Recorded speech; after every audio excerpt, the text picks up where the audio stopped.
Hola José, ¿Qué tal? ¿Cómo aquí estamos? nuevamente para continuar con ejemplos de aplicación para el Statistical Performance Map. En esta ocasión, entendemos, nos hablarás del coeficiente de variación o RCD por sus siglas en inglés, así que te damos la palabra.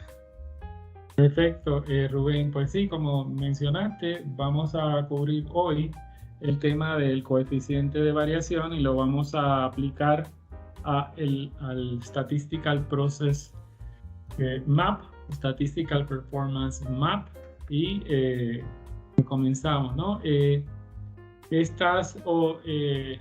Pues presentación es sujeta a la revisión de los que la observen. Yo quisiera recibir opiniones y observaciones y comentarios a favor y en contra, son bienvenidos, y también las preguntas que envíen, pues con mucho gusto la responderemos. Un gran amigo, Alejandro Alcántara, me habló de esta ecuación y de William Horowitz, y me motivó pues, a ir en el internet e investigar sobre el tema. Así que esta presentación pues es el resultado de esa investigación también, o sea que además de la aplicación del SPM, pues también incluye una pequeña revisión que hice sobre el tema en el internet. Esa ecuación tiene ya 42 años, se publicó en 1980 por el doctor Horowitz. El doctor Horowitz trabajó unos 60 años con el FDA y pues se concentró la mayor parte de su atención en todo el tema de los métodos analíticos. Es una ecuación que permite relacionar la concentración del analito con el valor esperado del CB o RSD, que también se conoce de esa manera. Aquí tenemos unas diferentes concentraciones y el cálculo utilizando la ecuación anterior para ese CB esperado. Y como notarán, aquí les voy a poner unas flechas de colores, pues las unidades 10, 1.1 y 0.01 están en por ciento, después se salta una en ppm y una en ppb, o sea que las unidades no son las mismas. Para usar la fórmula pues hay que ser coherente con las unidades, no se pueden cambiar. Así que en la próxima lo que he hecho es que les he presentado una gráfica utilizando el software que vamos a utilizar de base aquí en la aplicación del SPM. Y pues pueden ver que sale esta figura en forma de corneta, y pues todas las concentraciones ahora están en por ciento, y al ponerlas en la fórmula, esta es la fórmula que estamos utilizando con Minitab. Es muy fácil, esto se escribe en el diálogo. Y usted lo que tiene que hacer es definir la primera columna en por ciento, y Minitab pues le da la segunda y la tercera, y luego la gráfica la puede hacer usted. ¿Por qué es importante esto que estamos viendo? Bueno, pues en primer lugar, porque esta idea tiene 42 años, y de allá para acá se han hecho muchos estudios donde se ha demostrado que esta ecuación es un poquito pesimista en esta parte, y es hasta cierto punto pesimista también en esta parte. Pero la realidad es que la ecuación está destinada, o sea, hay que entender que la ecuación vino de un estudio de diferentes muestras en diferentes laboratorios, diferentes técnicas, diferentes concentraciones. Y estamos hablando no de una componente de la varianza. Horowitz es un modelo que aplica a la varianza, especialmente la reproducibilidad del método. Al final no se diseñó, no se creó, pues utilizando las varianzas o las desviaciones estándar dentro de un método, ¿no? Hay un excelente trabajo que le estoy presentando aquí en pantalla, donde habla precisamente del tema. Esta presentación mexicana se puede conseguir en español y en inglés. Les sugiero que vean ambas porque la traducción no es muy buena. Hay cosas que están en inglés, como que las explicaron de manera un poco más profunda, no sé por qué, pero pues están ambas disponibles en el internet. Y en el 2006 salió un artículo de estos autores, los ven aquí, donde hablan o comentan que el coeficiente de variación ha sido propuesto como un valor de referencia para evaluar desempeño en pruebas interlaboratorio. Su intención no era pues pasar juicios sobre alguna etapa de un método analítico. Eso por lo menos fue la intención que salió publicada en el 2006. Esto me llamó la atención. También es importante ver que el valor de Horwitz predicho, que es este que está aquí, ¿sí? La predicción de la ecuación que les enseñé, difiere del cálculo que usted pueda hacer de su muestra, que sería este, ¿no? Entonces, cuando estamos hablando de reproducibilidad, pues la razón entre las dos puede dar entre 0.5 y 2. Esto sale del mismo artículo mexicano que les enseñé. Cuando estamos hablando de repetitividad, pues estamos hablando de 0.3 a 1. Así que uno puede utilizar esta ecuación para tener una idea de cuáles serían los mínimos y máximos del valor que usted obtiene, porque usted lo que obtiene es este, y la ecuación lo que le da es este, no le está dando un máximo, ¿no? Hay que hacer esta pequeña conversión. El coeficiente de variación está definido en la guía de métodos analíticos, la existente, que entiendo está en revisión. Con estas fórmulas las saqué de la guía. Y hay muchos criterios. Por ejemplo, aquí estamos hablando, aquí nos salió muy bien aquí dice robustez.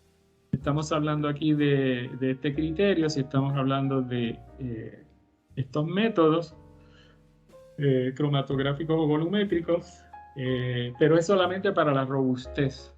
Y entonces para tolerancia, pues estamos hablando de un criterio para esa otra prueba. Este sería el más estricto, ¿no? El que estoy mencionando. Hay otros casos menos estrictos. Y así sucesivamente. Para la estabilidad de la muestra, pues habla de otro. Para la adecuabilidad del sistema, habla de otro, pero son límites muy parecidos.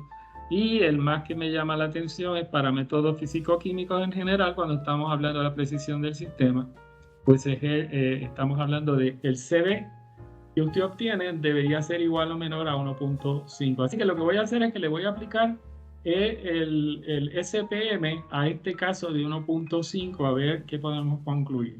¿Sí? Si tomamos una población en nuestro mapa SPM, que no voy a entrar mucho en eso porque ya lo vieron, lo refiero a los videos anteriores para entrar en el detalle, pues este sería un punto de una población que tiene una desviación estándar de 4.5 y una media de 100. Entonces, yo puedo aplicar Horwitz a esa población, hacer 1000 intentos utilizando que voy a tener 1000 valores de CB en ese punto en particular. Evidentemente, pues esto lo hace Minitab de manera automatizada. Los 1000 valores se generan en fracciones de segundo, ¿verdad? Aquí tengo los 1000 valores. ¿Qué voy a hacer con esos 1000 valores? Bueno, pues vamos a ver en la próxima diapositiva lo que vamos a hacer. Lo vamos a meter en un algoritmo de Minitab que cuente la cantidad que está dentro del criterio de especificación, y acuérdense que el criterio, lo marco por aquí, era 1.5. Así que quiere decir que pues solamente 0.7% de ellos cumplen ese criterio en este punto de ese mapa de proceso, solamente 0.7, ¿no? Entonces aquí pues tengo la misma información, o sea, el mapa completo. Aquí tengo todos los posibles valores de Z que calculé con el procedimiento que acabo de explicar para un punto. Ahora tendríamos el resto de los puntos, que serían todos esos. Y entonces pues creamos este mapa de desempeño. Y como verán, pues el mapa a partir de un punto en particular, de una desviación estándar, cae rápidamente, y sí hay pequeñas variaciones dependiendo de dónde esté la media de la población, porque al fin y a la postre estamos hablando de CB, ¿sí? Así que pues este sería el mapa de desempeño. Y si lo hacemos en colores, el que acabamos de resolver al principio era este, luego hicimos todos y obtenemos esta respuesta. Noten que hay una tendencia a ser más pequeño aquí que acá por razones obvias. Tenemos el promedio más alto y entonces pues la reacción al criterio de aceptación varía un poco. Pero aquí lo importante es que vean que vamos a utilizar esto con clases anteriores, porque de aquí a acá y de aquí a acá es exactamente el rango que utilizamos para la prueba de la USP para uniformidad de contenido, y creamos un mapa en videos anteriores que tiene exactamente esas dimensiones de X y de Y, ¿sí? Y ahora lo que vamos a hacer es que vamos a tomar este mapa y lo vamos a poner mitad y mitad sobre el mapa. Acuérdense que este era para etapa 1 y etapa 2, o sea, ha pasado la prueba en etapa 1 o etapa 2, la uniformidad de contenido. Y ahora podemos ver el siguiente detalle. Si yo lo pongo, si lo coloco encima, me voy a notar que pues todavía me faltan otras partes del método analítico que se van a ir añadiendo aquí, ¿sí? Y nada más que con la primera parte, que es la más baja de toda la guía, esto es lo que a mí me llamó la atención, ya consumí una cantidad de este tamaño. Y todavía necesito espacio para el resto de las varianzas que produce el método. Y además, en algún lugar tengo que poner el procedimiento de manufactura, ¿sí? Entonces, pues, para uno diseñar un método analítico, uno no lo puede diseñar, sí lo puede diseñar, pero después va a tener problemas, sin tomar en consideración la el big picture, como decimos en inglés, ¿no? Necesitamos dejar espacio para la variación del proceso de manufactura en sus etapas unitarias, etcétera, etcétera, ¿no? Toda la materia prima, etcétera, todas las otras fuentes de variación.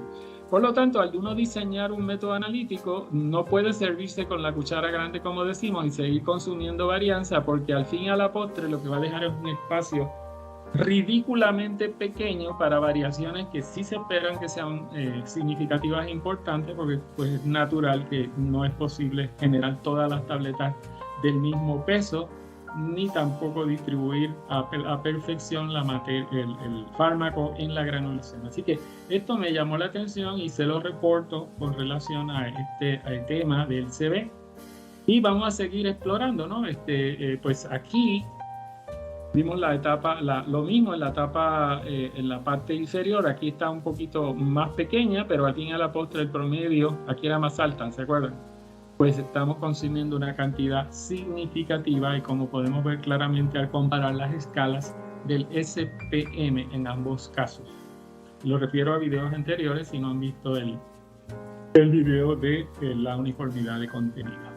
Ahora lo que vamos a hacer es que vamos a utilizar las X y Y en el plano, y vamos a utilizar un valor de Z para el CB. Este CB no es el CB que usted obtiene del laboratorio. Esto sería parecido más al de Horwitz, porque es el CB de la población, ¿me estoy explicando? O sea, en cada una de estas combinaciones, si usted divide la desviación estándar entre el promedio correspondiente y lo multiplica por 100, va a obtener la columna C. Es muy fácil hacer, pero no estamos hablando de muestras, estamos hablando de las poblaciones.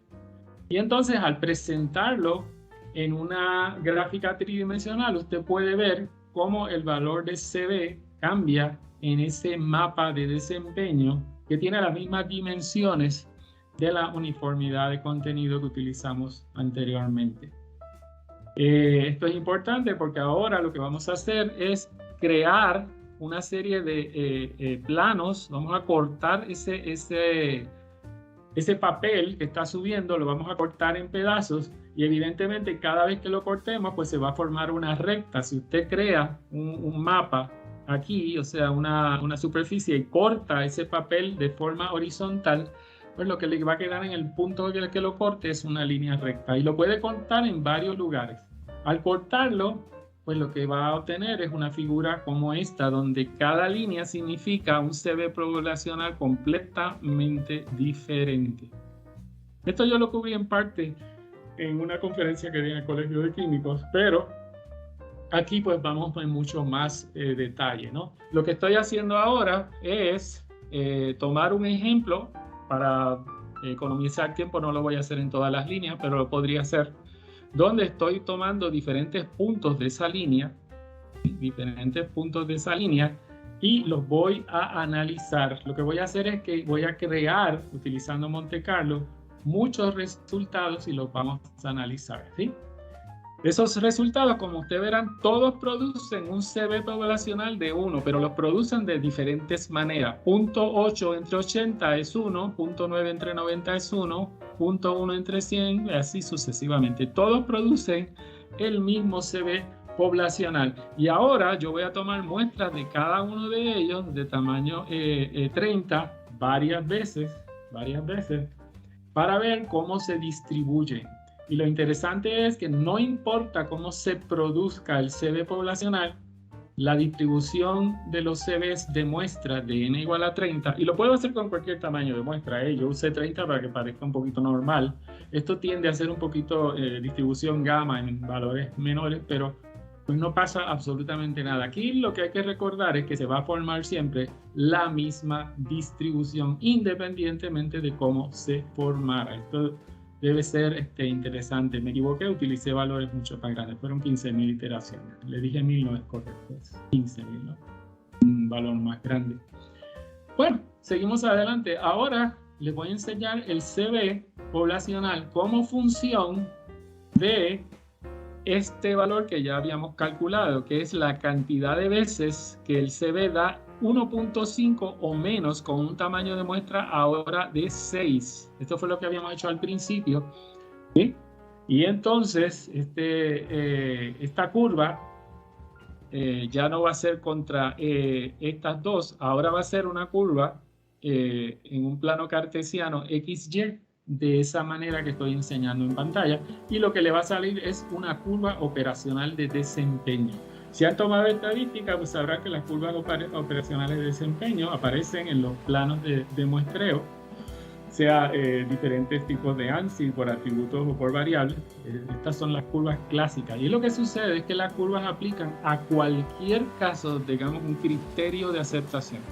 Aquí tenemos un criterio de aceptación, y entonces como función del CV de la población tenemos una probabilidad de obtener resultados que cumplan la especificación que impusimos y que, como vieron, es rastreable a la guía de métodos analíticos.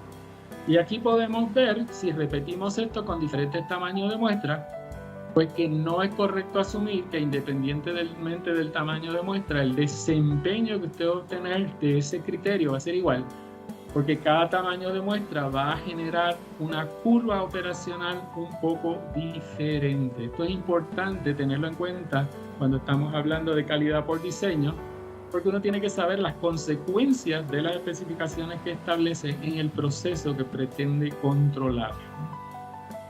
Aquí, pues lo que estoy haciendo es, yendo un paso más allá, tengo los 1000 datos que generé en la transparencia anterior, que sí se hizo con 1000. No me la confundan con la que estaba bastante atrás, que era 15.000. Estas fueron 1000 valores. Y entonces esos 1000 valores que usted tiene ahí, yo puedo utilizar Minitab para analizar qué distribución lo representa mejor. Minitab tiene la capacidad de identificar una distribución en particular. Aquí le puse todas, y luego de hacer la prueba, es evidente, como ustedes podrán ver aquí, que el valor, la menos objetable de todas, pues sería gamma. Está un poco cerca a Weibull de 3 parámetros, pero pues estamos hablando de que podríamos utilizar esas dos. El AD está bastante cerca, ¿no? Yo voy a utilizar gamma, simplemente porque me dio el valor de P más alto, pero se puede utilizar, podríamos intentar esto con Weibull de 3 parámetros. Así que utilizando una distribución no normal, que podría ser, como acabo de decir, gamma Weibull, en mi ejemplo va a ser gamma, pues utilizo la capacidad de Minitab de calcular intervalos de tolerancia para una distribución no normal. Y ahora lo que tomo es de esos 1000 datos, quiero saber cuál sería el límite superior con un 95 para el intervalo y un nivel de confianza de 99.73. Esto también puede cambiar. Lo importante es que no importa si usted utiliza diferentes valores aquí, que tienen una razón de ser que no voy a entrar ahora en eso para no hacer esto más largo, pues usted lo que va a obtener es un valor de especificación máxima con el método gamma, que ahora pues lo puede ver en pantalla, ¿sí? Y ahora lo que vamos a hacer es reconocer que acabamos de hacer solamente un punto que dio este valor, pero tenemos todos los demás que podríamos resolver. Es una lista bastante larga. Aquí tienen todos el valor, el CB de la población. Usted toma 1000 datos de cada una de esas poblaciones, le pide a Minitab que calcule la especificación superior y va a obtener toda esa lista. Aquí lo importante es que no importa si usted utiliza diferentes niveles de confiabilidad en los ejemplos que le di anteriormente para calcular estos límites y utiliza Weibull, pues lo que le va a suceder es que cuando usted trate de graficar estos dos, le da una impresionante línea recta. Y lo que quiere decir ahora es que esto con Monte Carlo y diferentes niveles, ustedes lo pueden constatar, tenemos ahora una manera de relacionar ese límite que usted impuso en su protocolo de validación con algo bien importante que es el CB de la población. ¿Sí? Aquí ven que se pueden relacionar. Esta es la pendiente para este tamaño de muestra que es 6. Y si lo intenta para diferentes tamaños de muestra, pues le va a dar diferentes pendientes. Este hallazgo es importante porque es básico cuando usted diseña especificaciones. En este caso lo hice al revés, invertí los ejes. Aquí tengo este y este, pero no importa cómo usted lo ponga, siempre le va a dar una línea recta con un alto grado de confiabilidad. ¿Sí? Así que, para finalizar, pues, ¿cuál es la conclusión? El impacto del criterio de aceptación depende del tamaño de muestra, ya lo vieron, no se puede excluir el tamaño de muestra, hay que definirlo. Y pues la ecuación de Horwitz no se desarrolló para partes de una validación, es para el resultado final. Así que utilizarla en partes de un método de validación, pues la consecuencia que va a tener es que al sumar las varianzas, el CB que usted va a tener al final de su método, cuando la sume, va a ser mayor que lo que predice la propia ecuación de Horwitz, porque esa está diseñada para definir la varianza al final, el CB final, ¿no? Y el máximo aceptable utilizando Horwitz, pues no es el que predice Horwitz directamente. Usted lo tiene que multiplicar por el Horst ratio y con ese obtendría un máximo que desafortunadamente en la literatura de Horwitz pues no lo rastrean al tamaño de muestra y como yo les acabo de enseñar con Monte Carlo, sí depende del tamaño de muestra, ¿no? Así que en condiciones de reproducibilidad, ese Horwitz ratio pues está dado por el artículo que les enseñé, ¿no? Y finalmente en verde abajo estoy cerrando este vídeo diciendo que es posible estimar la incertidumbre en un trabajo de validación sin ver los datos finales. Usted lo que tiene que hacer es tomar los CVs del diseño y antes de hacer la validación usted ya podía proyectar el CV que va a dar esto al final si usted conoce los criterios que utilizó para su protocolo de validación, lo cual debe ser extremadamente útil en calidad por diseño porque no está esperando al final, sino que está calculando los CVs de acuerdo a su contribución y comparándolos con el proceso de fabricación que al fin y a la postre es el que usted va a utilizar, donde usted va a aplicar su método analítico. Bueno, así que básicamente ese es el resumen de esta intervención. Preguntas para reflexionar, pues yo les dejo la siguiente. ¿Debemos estimar la incertidumbre de los métodos ya en uso? porque en la Comunidad Europea ya eso es requisito, ¿no? ¿Cómo determinamos si la incertidumbre estimada es la apropiada? Porque una vez la estimemos, pues ¿cómo sabemos si está bien o mal? ¿Qué debemos hacer si la incertidumbre no es la apropiada, es muy alta? Especialmente con todo lo que esto le menciona podría suceder, podría ser una incertidumbre que cubra demasiado el rango de la especificación. Debemos diseñar métodos para que cumplan una incertidumbre establecida, que esto es parte de calidad por diseño, ¿no? Y qué criterios debemos usar para definir la incertidumbre aceptable para esos métodos. Y mi sugerencia es que no traten los métodos de manera aislada. Los métodos son parte de un todo más grande que incluye la fabricación y los pasos de fabricación. Y la suma de todas estas varianzas tiene que ser consistente con los requisitos que requieren documentos como las farmacopeas, ¿no? Así que pues, uno tiene que sumar sus varianzas y cuadrar las cuentas y no excederse en parte del proceso, porque va a pagar las consecuencias más adelante. Rubén, pues ahora sí que hemos terminado. Muchas gracias a ti, José. Muy interesante, como siempre. Pues le recordamos a todos nuestros amigos que nos han hecho favor de mirar este video, que nos pueden hacer llegar sus comentarios y preguntas a través de las redes de ASEC para que tú las puedas contestar en una siguiente presentación. Claro que sí, con mucho gusto, Rubén. Muchas gracias. Gracias a todos por sus comentarios y los esperamos en nuestro siguiente video. Hasta luego.